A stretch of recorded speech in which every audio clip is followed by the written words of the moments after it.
প্রায় 15 মিনিট ধরে বসেছিলাম, বাসের জন্য ওয়েট করতেছিলাম। আমি এখন আছি লেবানন, আর লেবাননের পাশের দেশগুলো হচ্ছে ইসরায়েল আর সিরিয়া।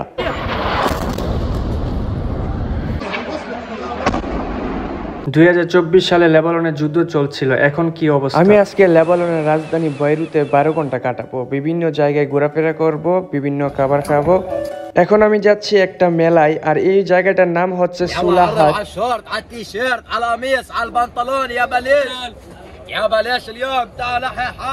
আমার কেন জানে মনে হচ্ছে বাংলাদেশের গুলিস্তানে আসছি, বাট এটা হচ্ছে বিদেশি গুলিস্তান। এখানে পাখি থেকে কাপড় চোপড়, থালা বাসন, এভরিথিং এখানে পাওয়া যায়, তাও আবার খুবই সস্তায়।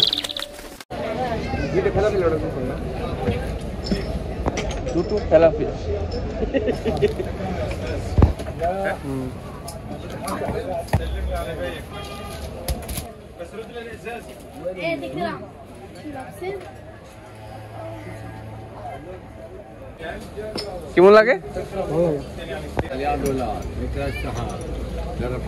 উনি লটারি বিক্রি করছে।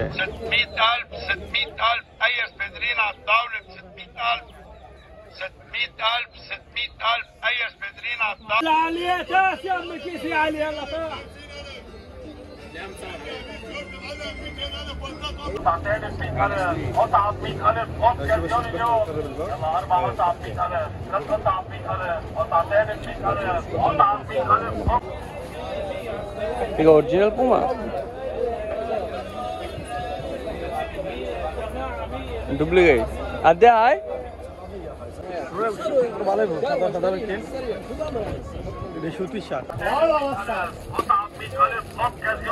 সো আজকে প্রচুর গরম পড়ছে, তাই আমি একটা আইসক্রিম নিয়ে খাচ্ছি। দেন একটা সুপার মলে আসলাম, এখান থেকে কিছু চিপস আর এনার্জি ড্রিঙ্ক কিনবো, কিনে তারপর চলে যাব ডাইরেক্ট সমুদ্রে গোসল করতে। এই বাসে চড়ার সুবিধা হচ্ছে এই বাসটা আপনার লেবাননের রাজধানী বৈরুতে পুরাটা শহরে একটা চক্কর লাগাবে, আর এই চক্কর লাগাতে শুধু আপনাকে দিতে হবে 80 টাকা। 80 টাকা দিয়ে আপনি যে কোনো জায়গায় আপনি নামতে পারবেন। জানালা দিয়ে তাকিয়েছিলাম, তখন দেখি যে এই মহিলারা গাড়ির গ্লাস পরিষ্কার করে তারা ইনকাম করছে।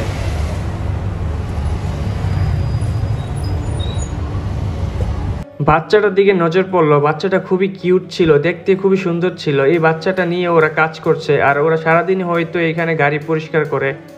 এই জায়গাটার নাম হচ্ছে রাউশি, আর এই জায়গায় আসতে আমার মাত্র 80 টাকা খরচ হয়েছে। চলো আমরা এসে পড়েছি এখন সমুদ্রের পাড়ে। ওই যে দেখো একটা প্লেন উড়ে যাচ্ছে, অ্যাকচুয়ালি সামনে হচ্ছে এয়ারপোর্ট, আর এখানে প্রায় 15 মিনিট পর পর একটা করে প্লেন দেখা যায়।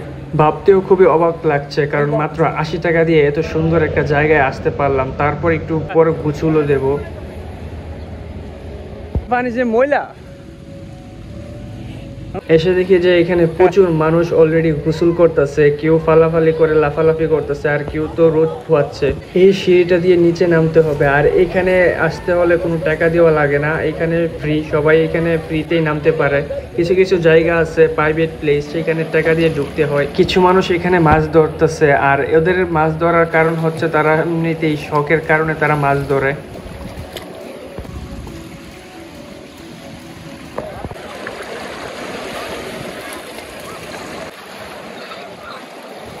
আমার আর সহ্য হচ্ছিল না, তাই আমি টুকুস করে পানিতে পড়ে গেলাম।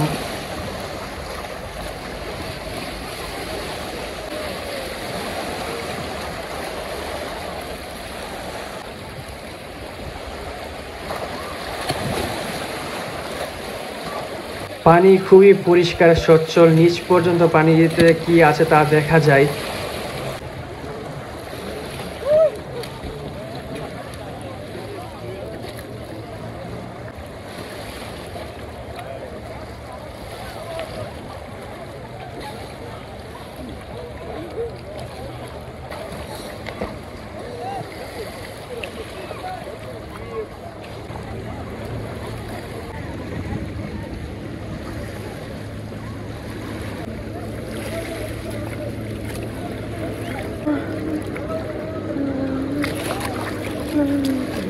আমার হাতে হচ্ছে এনার্জি ড্রিঙ্ক, পানিতে খুবই লাফালাফি করার পর খুবই ক্লান্ত বোধ হচ্ছিল। আর এখানে কিছু মানুষ ফুটবল খেলছে।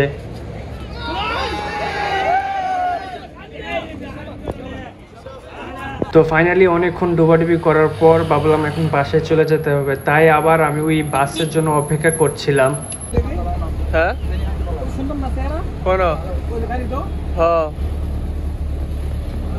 আমি যে বাস দিয়ে আসছিলাম সেই বাসে আবার ফিরে যাচ্ছি আমার বাসার দিকে।